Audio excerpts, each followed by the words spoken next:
Hi everyone, my name's Charlie and I'm really good at PIP. This is an extract from the practice video. I do recommend you watch the whole practice guide because it's no good if your forms are great if you don't communicate clearly on the assessment.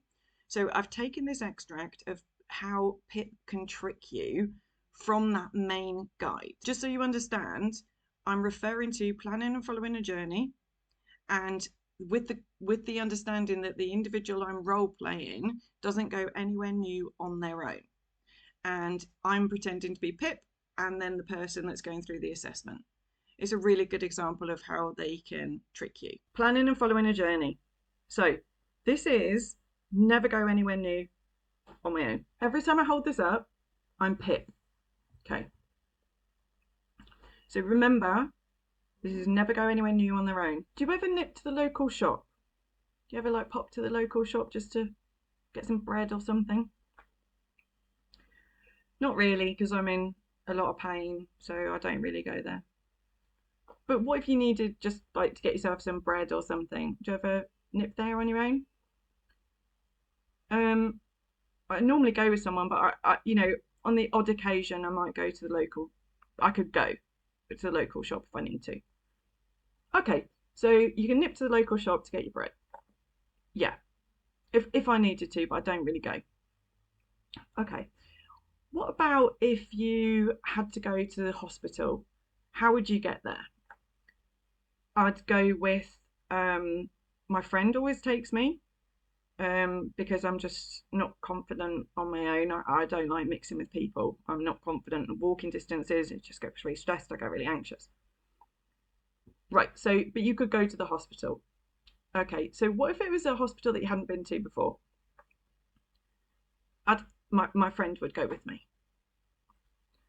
What if your friend wasn't available? Would you be able to go on your own? I'd have to have my friend with me.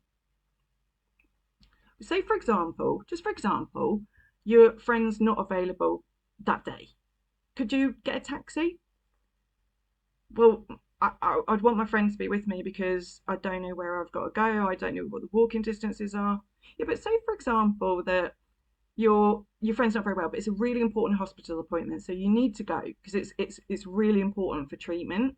So could you just get in a taxi? Well, I like just on this occasion, could you get a taxi? Well, I suppose I could, but no, lost all your points. Lost your points. No, that's how they do it. That worked for me. Please tell me you got that whenever this was up, it was Pip, and I'm pleased tell me I did it right and I didn't start mixing when I was the person. I hope that helped. That's the trickery. And what they do, so I've had lots of people that before they met me lost the points because we're embarrassed. We don't want to be sick. We don't want to have help. The floor in here is just it's bad. It's bad. I haven't got the energy. I can't sweep it, and I'm not asking my mum. Not. To be honest, I might have to, but I don't want to ask for help. We don't want to ask for help. I'm sorry, there's a plane going over. So many people get worn down because we're embarrassed, and then they go, well, I could. And that's when I do that with them, and the way I lunge towards you and no, that's what I do with them. I'm like, you just lost all your points. Now, they seem to be quite hard on the planning a journey because there's a lot of money at stake on the mobility section. There's only 2 questions. Again, read the 3rd page. Remember my notes to you? Just be honest about your life. If you will not go somewhere new, or you do not do something, or you must sit down to do something, all I want you to do is be honest. I do not want you to change what your daily life is like because you're being pressured with questions. And don't forget, they have to ask these questions. Again, it's not their fault. They have to ask these questions. They need to earn money. They need food, just like we do. They have to ask the questions. Just stand your ground.